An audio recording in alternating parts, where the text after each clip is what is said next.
आज हम शॉक के फर्स्ट एड मैनेजमेंट के बारे में डिटेल में बात करेंगे। आप इस वीडियो के एंड तक देखिए। अगर आपको फर्स्ट एड मैनेजमेंट आपको पता है तो आप किसी भी पेशेंट की जान बचा सकते हो। तो फर्स्ट एड मैनेजमेंट पहले देखते हैं शॉक क्या है। शॉक एक ऐसी कंडीशन है जिसमें हमारे जो बॉडी की जो सेल है उसको ब्लड सप्लाई क्या होता है, डिक्रीज हो जाता है। तो उसमें हम फर्स्ट एड मैनेजमेंट क्या करेंगे, पहले तो हम पेशेंट को हेड टू टो ऑब्जर्वेशन करना है। पेशेंट को हेड टू टो ऑब्जर्वेशन क्यों जरूरी है, क्योंकि पेशेंट कॉन्शियस है, अनकॉन्शियस है, कहाँ पे ब्लीडिंग हो रहा है, कहाँ पे इंजुरी है, वो देखना बहुत जरूरी है। तो हम क्या करेंगे, हेड टू टो ऑब्जर्वेशन करेंगे। उसके बाद देखिए कॉज ऑफ इंजुरी क्या हो सकती है। कॉज ऑफ इंजुरी हो सकती है कि कोई एक्सीडेंट हो जिसकी वजह से ब्लीडिंग हो रहा हो, या इलेक्ट्रिक करंट की वजह से, या एलर्जी हो सकता है, बर्न हो सकता है, इन्फेक्शन हो सकता है, बहुत सारे कॉज हो सकते हैं। फॉर एग्जांपल अगर ब्लीडिंग हो रहा है तो हमें क्या करना है, ब्लीडिंग हो रहा है तो हमें ब्लीडिंग को क्या करना है, कंट्रोल करना है। अगर पेशेंट का अगर बहुत सारा ब्लीडिंग लॉस हुआ है, फॉर एग्जाम्पल हमारे बॉडी में कितना ब्लड होता है, 5 लीटर ब्लड होता है नॉर्मली। अगर 2 लीटर ब्लड लॉस हुआ है तो हमको क्या करना है, मैक्सिमम 3 लीटर तक फ्लूइड देना है। क्योंकि 2 लीटर ब्लड लॉस हुआ है तो उसको 2 लीटर फ्लूइड देना है, प्लस एक्स्ट्रा 1 लीटर फ्लूइड देना है। क्योंकि पेशेंट की बॉडी से और कहीं से भी मतलब जैसे स्वेटिंग हो गया, वोमिटिंग हो गया, यूरिनेशन हो गया, उसमें क्या होता है, बॉडी पेशेंट का क्या होता है, फ्लूइड लॉस होता है। तो हम एक्स्ट्रा फ्लूइड अगर 2 लीटर लॉस हो गया तो हम 3 लीटर तक फ्लूइड देना है। उसके बाद जो आईवी कैनुला है वो उसमें हमें लार्ज साइज का लगाना है, 16 गॉज का लगाना है, जिसकी वजह से क्या होता है, मैक्सिमम मतलब ज्यादा से ज्यादा फ्लूइड दे सकूं। और एटलीस्ट 2 कैनुला तो लगाना है लार्ज साइज का, और हाई स्पीड से हमें फ्लूइड देना है पेशेंट को। जिसमें अगर एक्सेसिव ब्लीडिंग है, अगर बहुत ज्यादा ब्लीडिंग लॉस हुआ है तो उस हिसाब से हम फ्लूइड देंगे।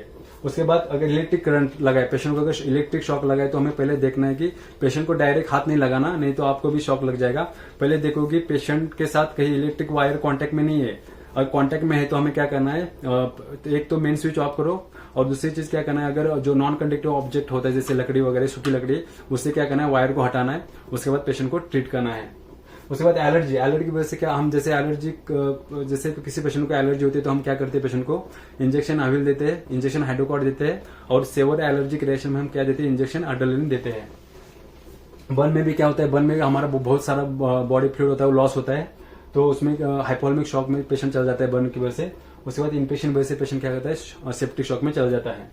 तो चेक द वाइटल्स, हमें क्या करना है, उसके बाद वाइटल चेक करना है। वाइटल्स में हम क्या करेंगे, टेम्परेचर, पल्स, रेस्पिरेशन, बीपी। तो इसमें वाइटल्स में हमें क्या वाइटल्स में हमें क्या दिखाई देगा, एक तो बीपी जो होता है वो डाउन होता है, और पल्स जो होता है वो इंक्रीज हो जाता है। पेशेंट को कहता है टैकीकार्डिया हो जाता है, बीपी में पेशेंट क्या होता है, हाइपोटेंशन हो जाता है। तो शॉक के भी 4 स्टेजेस है। इनिशियल स्टेज होता है, इनिशियल स्टेज में क्या होता है, वाइटल्स में चेंजेस नहीं आता। जो कॉम्पेंसेटरी स्टेज होता है उसमें क्या होता है, बीपी के जो पेशेंट का होता है अप या डाउन होता है, और पल्स रेट होता है वो क्या होता है, इंक्रीज होता है। एक होता है प्रोग्रेसिव स्टेज होता है, उसमें क्या होता है, पेशेंट का बीपी गिरना शुरू हो जाता है और उसमें पल्स रेट बहुत ज्यादा बढ़ जाता है। एक होता है लास्ट स्टेज, इरिवर्सिबल स्टेज, उसमें मल्टी ऑर्गन फेलियर होता है, मल्टी ऑर्गन डिसफंक्शन होता है, हमारा जो वाइटल्स ऑर्गन है काम करना बंद कर देता है। तो ये होता है स्टेजेस। तो इसके बाद क्या होता है, हमारा पेशेंट हाइपोटेंशन क्यों चल जाता है, एक तो हाइपोटेंशन क्यों होता है, बिकॉज ऑफ ब्लीडिंग की वजह से। ब्लीडिंग की वजह से हाइपोटेंशन चल जाता है, बिकॉज हमारा वॉल्यूम जो होता है, ब्लड वॉल्यूम क्या होता है, कम हो जाता है। हमारा ब्लड वॉल्यूम कितना होता है, 5 लीटर होता है। अगर 2 लीटर अगर लॉस हो गया तो ब्लड वॉल्यूम कम हो गया, जिसकी वजह से क्या पेशेंट का ब्लड प्रेशर क्या होता है, डाउन हो जाता है। तो उसके ब्लड प्रेशर डाउन हो जाएगा तो क्या होगा, कार्डियक आउटपुट भी डिक्रीज हो जाएगा।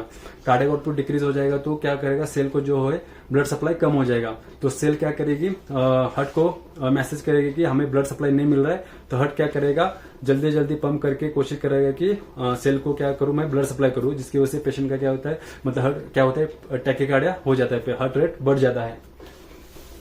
उसके बाद क्या करना है, ले the person down and elevate the leg, patient को लिटाना है।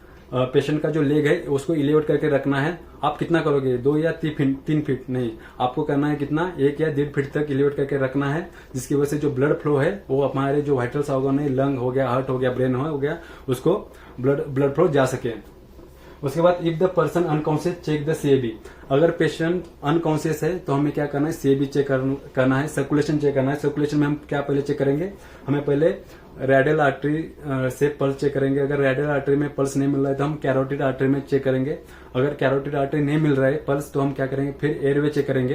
एयरवे में क्या करेंगे, ये जो हेड टिल्ट चिन लिफ्ट का जो टेक्निक है उसको यूज करके हम एयरवे चेक करेंगे। अगर टंग अनकॉन्शियस पेशेंट में क्या होता है, हमारा जो टंग होता है वो क्या होता है, पीछे गिर जाता है, जिसकी वजह से हमारा एयरवे जो होता है ब्लॉकेज हो जाता है। तो हमें क्या करना है, इस हेड टिल्ट चिन लिफ्ट की टेक्निक से क्या करना है, एयरवे क्लियर करना है।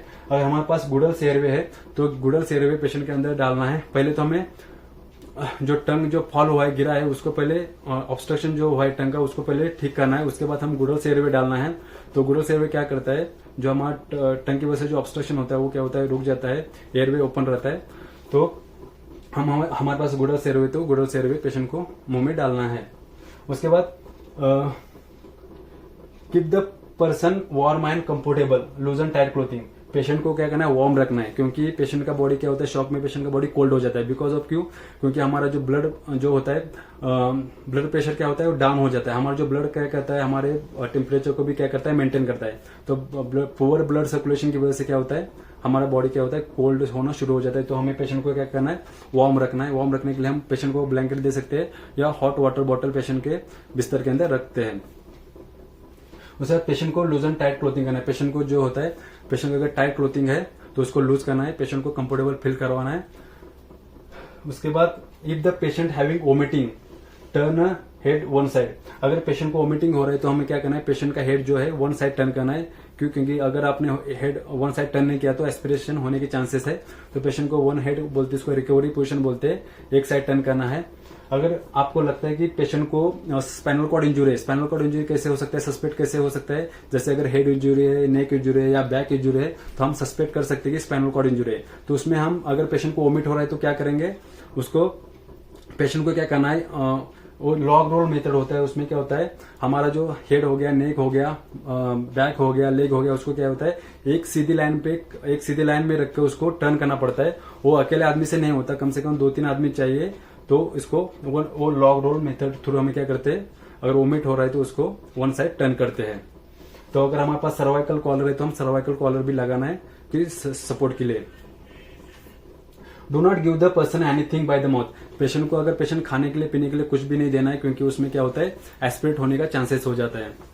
उसके बाद give the oxygen to the patient. Patient को क्या करना है, ऑक्सीजन देना है। तो इस वीडियो में अगर आपको कुछ डाउट है तो मुझे कमेंट करके बता दीजिए। धन्यवाद।